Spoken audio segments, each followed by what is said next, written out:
Anda kembali di Dialog Indonesia Bicara. Saudara, Kementerian Pendidikan dan Kebudayaan menargetkan akan melakukan vaksinasi terhadap 5 juta guru dan juga tenaga pendidik di Indonesia hingga akhir Juni tahun 2021. Setelah vaksinasi selesai dilakukan terhadap guru, apakah kita siap untuk menggelar pendidikan tatap muka? Malam ini kita akan berbincang bersama dua narasumber yang sudah bergabung secara virtual. Yang pertama, anggota Komisi 10 DPR RI, Putra Nababan. Selamat malam, Mas Putra. Selamat malam, apa kabar? Kabar baik. Dan juga Koordinator Nasional Perhimpunan Pendidikan dan Guru, Satriwan Salim. Pak Sat, selamat malam atau udah Sat?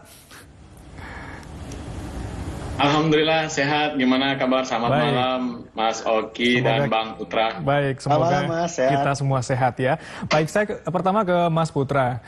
Kemendikbud sudah menargetkan 5 juta vaksinasi terhadap guru dan juga tenaga kependidikan begitu ya. Nah, apakah ada syarat atau hal yang perlu diperhatikan dengan penyelenggaraan sekolah tatap muka? Apakah setelah vaksinasi terhadap 5 juta guru, lantas kemudian sekolah tatap muka bisa digelar, Mas? Ya, pertama-tama kita apresiasi kepada Mendikbud dan Kemendikbud serta pemerintah yang memprioritaskan guru dan tenaga pendidikan untuk mendapatkan vaksin. Dan kita berharap targetnya itu bisa dengan segera mungkin tercapai. Dan tentunya ini ada kaitannya dengan rencana untuk bisa melakukan pendidikan tatap muka secara hybrid. Jadi kalau hybrid itu artinya bukan full tatap muka, tapi masih ada juga yang secara online bergantian secara fisik.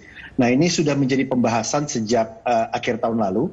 Dan awal tahun seperti yang kita ketahui ada SKB 4 Menteri yang mengizinkan kepada pemerintah daerah untuk bisa mengambil keputusan jika bisa memungkinkan dilakukan pembelajaran tatap muka. Tapi tentunya Eki, seperti yang kita ketahui, di dunia pendidikan ini stakeholdernya banyak. Artinya saya sudah mengingatkan, selain mendukung, tapi saya juga mengingatkan agar pendidikan tatap muka itu juga harus melibatkan bukan hanya guru, anak murid, tapi juga dengan orang tua dan juga tentunya terkait dengan transport yang digunakan di sana. Dan juga protokol kesehatan yang ada di sekolah. Jadi kalau kita bicara tentang pendidikan dalam konteks pandemi ini, justru pendekatannya justru kesehatan, bukan hanya sekedar pendidikan. Ya. Kesehatan itu adalah yang utama.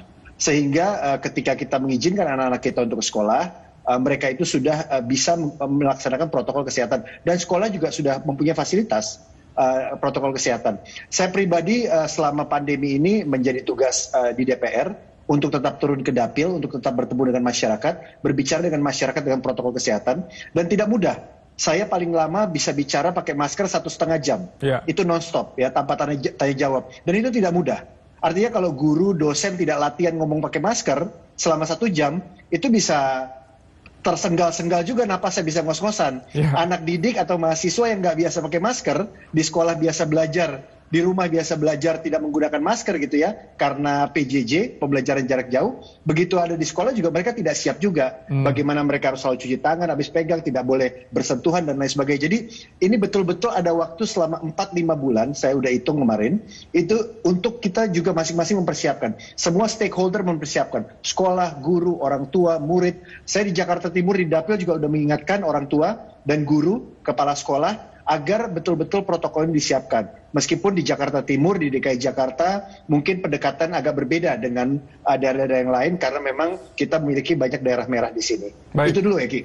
Oke, Mas Putra, tadi Anda sebutkan bahwa bertemu dengan masyarakat dan menyerap aspirasi dari mereka. Apa yang disampaikan mengenai pendidikan jarak jauh PJJ yang dijalani oleh anak-anak di rumah? Apakah ada keluhan mengenai beban psikologis orang tua, yang kemudian menjadi orang tua, menjadi guru juga, begitu Mas? Ya, kemarin dalam rapat kerja dengan Mendikbud saya sampaikan kepada Mas Nadiem dan juga ke Pak Sekjen dan para dirjen yang ada, serta Ketua Komisi dan pimpinan anggota Komisi 10, saya mengatakan bahwa kita lupa mengapresiasi peran dari orang tua. Ya, orang tua yang mendadak langsung jadi guru. Tidak pernah menempuh pendidikan sebagai guru, bukan SPD, tidak pernah ada les singkatnya dan lain sebagainya, tapi mendadak sontak langsung hari itu menjadi guru 24 jam buat anaknya. Nah, kita sudah udah melewati 1 tahun, dan kita juga harus perkuat orang tua dalam hal ini, bukan hanya sekedar memberikan apresiasi. Nah, tentunya mereka memberikan masukan, kekhawatiran, ada semacam learning loss yang akan dialami oleh anak-anak mereka. Jadi kehilangan pengalaman belajar Itu yang sangat mereka khawatirkan. Jadi bukan hanya kami di DPR, di Komisi 10 dan Mendikbud yang merasa khawatir terhadap ini, tapi orang tua juga. Apakah kualitas dari anak-anak kami yang lulusan COVID ini atau menempuh pendidikan PJJ ini akan sama di masa dengan anak-anak yang pernah melewati masa normal, gitu ya? Tentunya tidak sama. Baik. Nah ini yang harus dikejar dan ini yang menjadi kekhawatiran dari orang tua dan anak didik. Baik, banyak juga opini mengenai lost generation di saat memang sekolah tidak kunjung dilakukan secara fisik begitu ya. Saya kembali beralih ke Pak Satriwan. Pak Sat, dari sudut pandang Anda seperti apa? Apakah setelah vaksinasi selesai terhadap 5 juta guru dan tenaga pendidik, sekolah siap dilaksanakan dengan cara tatap muka? Ya, terima kasih Mas Oki. Yang pertama, terkait dengan vaksinasi, kami dari Perhimpunan Pendidikan dan Guru, yang notabene salah satu organisasi guru, sekitar seminggu yang lalu juga melakukan pendataan ya ke jaringan kami, guru-guru, misalnya di Aceh, di Kepulauan Simelu, ya, kemudian di Kalimantan Timur, di Kabupaten Berau, gitu kan, kemudian di Penajam Pasar Utara, bahkan sampai ke Kabupaten Kepulauan Sangihe ya, Sulawesi Utara gitu. Nah rata-rata mereka belum mendapatkan vaksinasi. Jadi kita melihat proses vaksinasi terhadap guru dan tenaga kependidikan ini agak lambat. Walaupun ya, masih ada waktu. Saya di Jakarta, Bang Putra, saya di Jakarta Timur, di sekolah swasta juga kami belum gitu kan. Bahkan kawan-kawan guru ya di beberapa sekolah juga melaporkan ke kami, termasuk tenaga kependidikan. Mohon disuarakan melalui P2G bahwa vaksinasinya untuk guru-guru ini agak lambat gitu ya, termasuk di Jakarta itu sendiri. Nah itu yang pertama.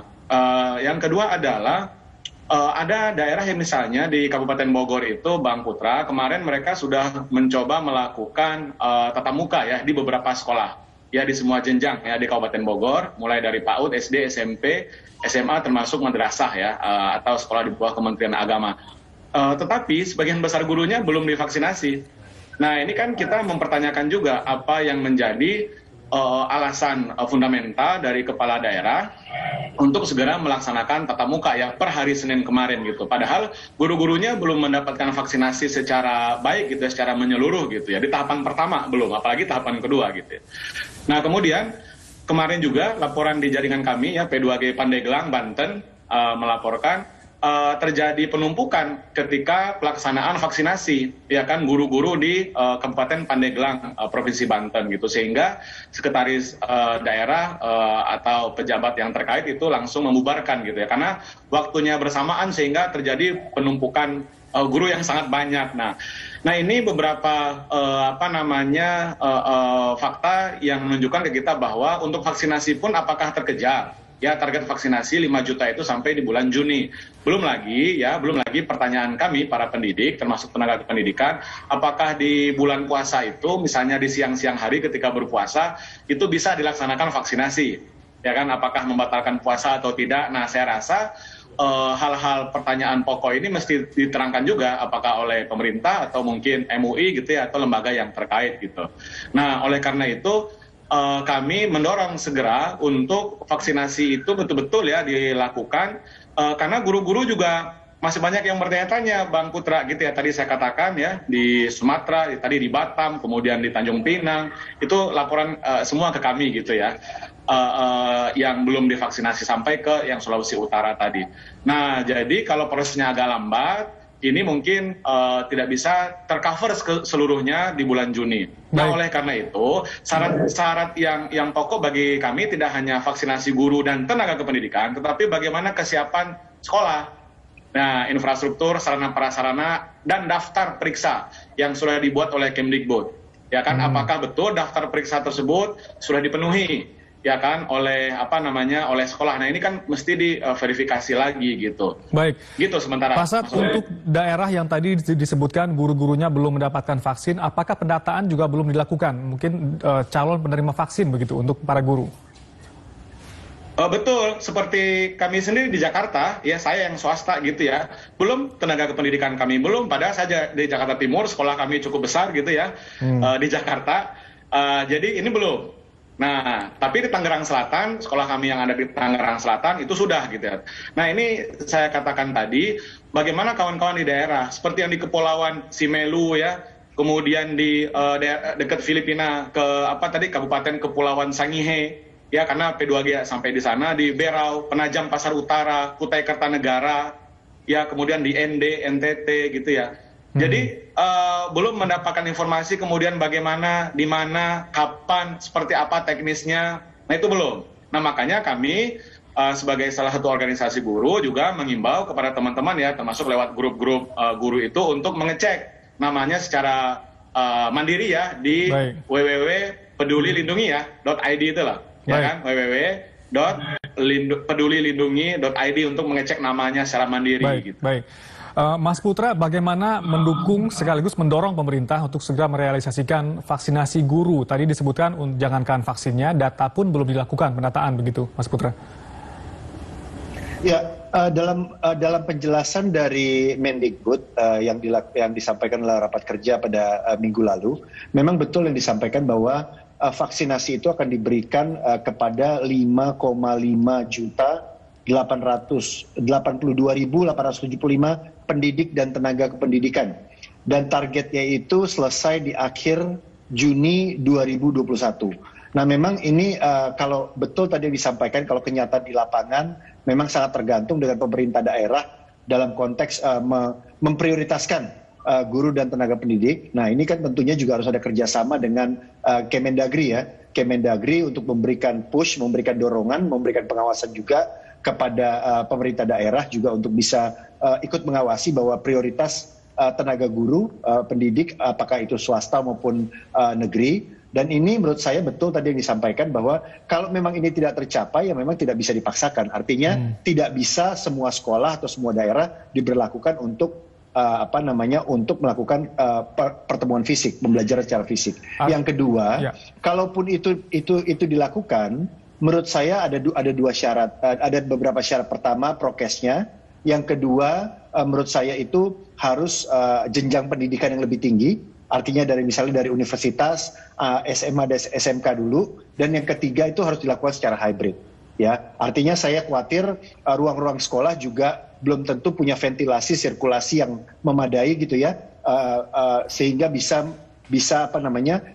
menyelenggarakan pertemuan atau pembelajaran secara protokol kesehatan. Baik, seperti tadi Anda sebutkan bahwa jika memang nanti di akhir Juni tidak tercapai 5,5 juta, artinya kita tidak bisa memaksakan sekolah tatap muka dilaksanakan. Ada kemungkinan atau opsi membuka sekolah tidak serentak di seluruh Indonesia, begitu ya. Baik, kami akan kembali usai jeda berikut ini.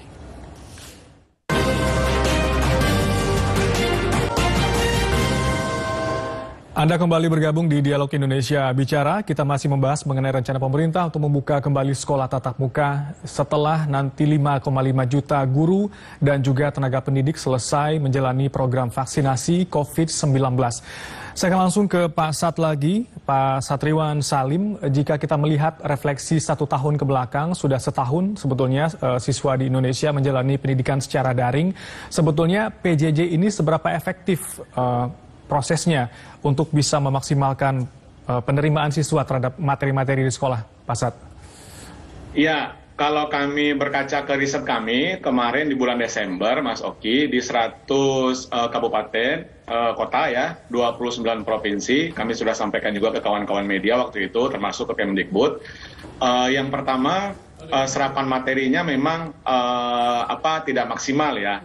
Kami membuat angka di sekitar 30-40% gitu untuk serapan materi. Itu pengakuan dari guru-guru ya dan kepala sekolah yang menjadi responden di dalam survei kami nasional tadi gitu ya. Jadi memang kita mengakui bahwa pelaksanaan PJJ kita itu ya baik yang secara daring ya, apalagi yang luring, yang luar jaringan dengan metode guru kunjung itu sangat-sangat tidak efektif. Makanya banyak masukan ke kami ya dari Lampung, kawan-kawan dari Pandeglang, kemudian dari daerah-daerah ya, khususnya 3T yang mereka berharap segera masuk gitu kan. Itu memang menjadi kondisi suasana kejiwaan kami para guru gitu ya. Di daerah-daerah itu relatif sangat tidak efektif, misalnya pembelajaran berbasis digital juga ya, karena ada yang jaringannya susah, ada anaknya yang punya gawai, ada yang tidak punya, dan seterusnya. Jadi betul saya mengamini yang dikatakan Bang Putra tadi, ada ancaman learning loss gitu. Apalagi khususnya nih Mas Oki yang perlu kita ingat untuk kelas 1 Mas. Ya, kelas 1 SD itu berpotensi mereka yang masuk tahun lalu ya, kelas 1 SD mereka akan tertinggal dalam hal keterampilan membaca dan menghitung. Ya kan, karena pendampingan gurunya tidak optimal ya kan. Nah ini memang akan menjadi ancaman bagi kita gitu ketika anak-anak kita belum mampu membaca dan menghitung karena apa, pembelajarannya memang tidak optimal. Dan yang terakhir yang paling penting bagi saya sebenarnya vaksinasi itu salah satu syarat pokok ya. Syarat yang lain adalah tadi kesiapan sarana prasarana, protokol kesehatan di sekolah itu. Daftar periksanya sekolah sudah betul-betul mengisi belum? Ya kan, dan harus diketahui juga Mas Oki, di awal Januari kemarin sudah ada, dalam catatan kami ada kurang lebih 16 provinsi yang beberapa sekolah di beberapa kabupaten di 16 provinsi itu yang sudah buka, yang sudah menggunakan istilah yang dipakai oleh Bang Putra tadi, hybrid learning itu, atau sebagian dia tatap muka, sebagian tatap maya gitu kan, atau dibagi 3 hari, itu sudah berjalan. Tetapi misalnya ada persoalan begini, ketika sekolah hanya punya 1 termogan, itu antri tuh pas pagi-pagi datang anak-anak. Nah ini kan nggak bagus juga gitu kan. Nah makanya perlu di cross check oleh daerah-daerah bagaimana kesiapan sekolahnya masing-masing. Jangan siap-siap karena faktor emosional saja kan, kami kangen, kami ingin belajar, tetapi sarana prasarana protokol kesehatan tidak lengkap sebenarnya gitu. Makanya butuh di cross check. Baik. Mas Putra, mengingat kesiapan sekolah yang sampai saat ini belum bisa diukur, tadi disebutkan salah satunya adalah termogan yang ternyata sekolah punya 1, kemudian penerapan prokes di sekolah, termasuk juga capaian vaksinasi yang kita akan masih menunggu. Apakah saat ini yang paling realistis adalah nanti di bulan Juli menerapkan hybrid learning itu, Mas? Iya, kalau hybrid learning itu kan artinya kita bisa mencoba, selama ini 1 tahun ini kita menjalankan daring dan kita kombinasikan dengan pembelajaran secara fisik. Tapi ada satu stakeholder lagi yang perlu saya ingatkan bisa memberikan peran dalam konteks menjaga anak didik, itu adalah orang tua. Sejak tahun lalu dan juga awal tahun ini kami di Komisi 10 saya juga selalu mengingatkan, dan juga Kemendikbud juga berkomitmen yang sama bahwa orang tua diberikan peran untuk memberikan izin atau tidak kepada anaknya untuk bersekolah secara fisik. Artinya peran orang tua, izin orang tua itu sangat diperlukan. Sehingga kalau buat orang tua yang tidak yakin terhadap anaknya yang bisa menjalankan protokol kesehatan, mereka tetap bisa belajar secara daring. Bagi orang tua yang tidak yakin dengan protokol kesehatan yang dijalankan oleh sekolah, fasilitas yang dimiliki oleh sekolah, sarana maupun prasarana, baik itu cuci tangannya, ventilasinya, ruang kelasnya, dan lain sebagainya, mereka bisa memilih untuk tetap belajar secara daring. Nah dalam hal ini tentunya ini membuat orang tua juga menjadi lebih nyaman, tapi tentunya yang tadi saya sampaikan, learning loss ini juga perlu kita pertimbangkan gitu ya. Jadi untuk itu saya tetap mendorong agar sekolah terutama dari jenjang yang paling tinggi, perguruan tinggi, SMA, SMK terutama juga yang membutuhkan peralatan, apakah itu jasa boga, otomotif dan lain sebagainya, itu bisa dilakukan secara hybrid. Karena sayang sekali anak-anak kita yang mereka tidak bisa berinteraksi dengan gurunya ataupun dengan sesama murid. Jadi ini yang menurut saya harus kita akali, kita jembatani. Baik, terakhir Pak Asad, apakah optimis bahwa di Juli akan mulai bisa dilaksanakan sekolah tatap muka? Apa harapannya bagi pemerintah? Kalau untuk serentak, saya tidak yakin betul ya dengan berbagai keadaan tadi ya. Jadi di bulan Juli itu saya rasa pembukaan sekolah tidak di semua wilayah Indonesia secara serentak, tetapi di wilayah-wilayah misalnya yang zona hijau, kemudian ya zona kuning gitu kan itu. Tapi kalau yang masih merah atau oranye ya seperti Jakarta, saya belum terlalu yakin ya sepanjang Pemda-pemdanya tidak mendorong betul ya optimalisasi persiapan sampai bulan Juni. Dan yang kedua yang perlu juga dipertimbangkan, kami mendapatkan masukan juga dari orang tua untuk disampaikan, khususnya di Jakarta ya, bahwa wacana atau konsep vaksinasi anak itu mungkin bisa juga menjadi bahan pertimbangan gitu kan, vaksinasi anak. Itu betul ya, orang-orang tua di Jakarta, tolong disampaikan Pak, katanya kan ketika sekolah dibuka, gurunya dan tenaga kependidikan divaksin, tapi kalau anak-anak kami belum divaksin, bagaimana? Nah, saya rasa yang disampaikan Bang Putra tadi betul ya, sepanjang SKB 4 menterinya tidak diubah Bang. Ya kan, SKB 4 Menteri kan mensyaratkan secara mutlak kepada orang tua kan, mengizinkan atau tidak mengizinkan anaknya masuk sekolah. Tapi kalau SKB-nya diubah, nah saya rasa ya ini makin menjadi terbuka gitu ya. Karena SKB itu saya rasa sudah cukup baik gitu. Ya kan, orang tua berhak untuk mengizinkan atau tidak mengizinkan. Even sekolahnya merasa siap, tapi orang tua tidak mengizinkan secara pribadi, bukan komite ya, secara personal gitu, maka sekolah untuk anak yang tidak diizinkan tersebut, ya mereka berhak untuk PJJ dan sekolah wajib memberikan pelayanan gitu. Baik, itu. Ya. Mas Putra, terakhir bagaimana kita menjaga komitmen pemerintah untuk tetap maksimal mewujudkan vaksinasi selesai di akhir Juni, dan apa pesannya bagi orang tua karena mereka adalah pembuat keputusan apapun mengenai pendidikan anak mereka saat ini? Ya, tentunya kepada pemerintah, kepada Kemendikbud, kita akan kawal terus agar vaksinasinya ini tepat sasaran, terutama kepada guru dan tenaga pendidik, baik itu yang ada di berbagai tempat maupun yang ada di ibu kota provinsi dan ada di Jakarta. Dan kita akan mengawal terus sampai akhir Juni 2021. Aspirasi dari masyarakat yang tadi disampaikan oleh Mas Satriwan, saya rasa bermanfaat sekali untuk kita nanti cross check dan kita garis bawahi ketika kita rapat kerja dengan Mendikbud. Yang kedua, untuk orang tua, tentunya kita juga meminta agar orang tua betul-betul mempertimbangkan faktor kesehatan, keselamatan dari anak-anaknya, dan juga yang paling penting adalah melatih anak-anaknya untuk siap menjalankan protokol kesehatan.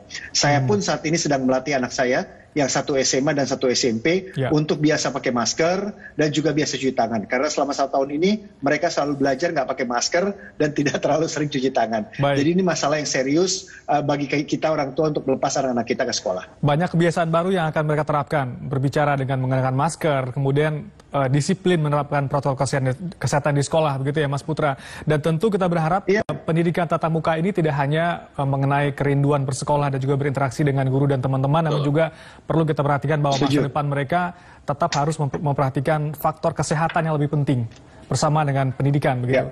Terima kasih Mas Putra Nababan sudah bergabung bersama kami, dan juga Satriwan Salim. Terima kasih Pak Sat sudah bergabung bersama kami dan juga berbagi pandangan. Terima kasih Mas Satriwan. Salam sehat selalu. Terima kasih Bang Putra. Kami tutup Dialog Indonesia Bicara. Mewakili kerabat kerja bertugas, kami mengucapkan terima kasih atas perhatian Anda. Saya Ogi Satrial, selamat malam. Sampai jumpa.